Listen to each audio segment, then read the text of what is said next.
Hello.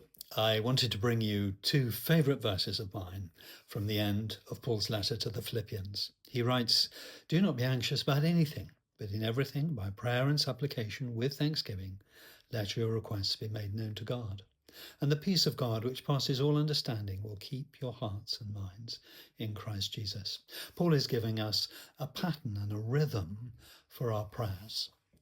I remember years ago, I was in a very difficult place. Things were getting me down and I was struggling. And I remember one night I had a dream, and in that dream there was, as it were, a letter written across the bedcloth of the bed that I was in, and the letter was saying.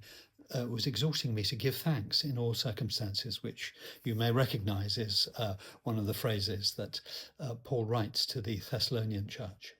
And I can honestly say that dream changed my life, because from then on I've always tried to give thanks whenever I begin to pray.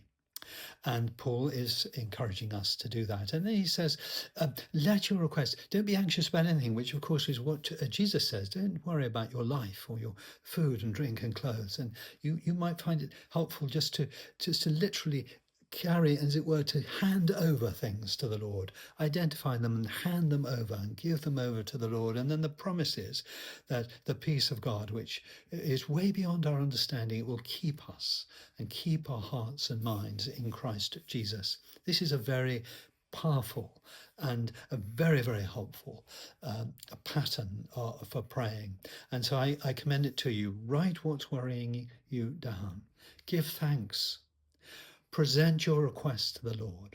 Give them over to the Lord and leave it with the Lord. And the promise is that the peace of God will keep us in those circumstances.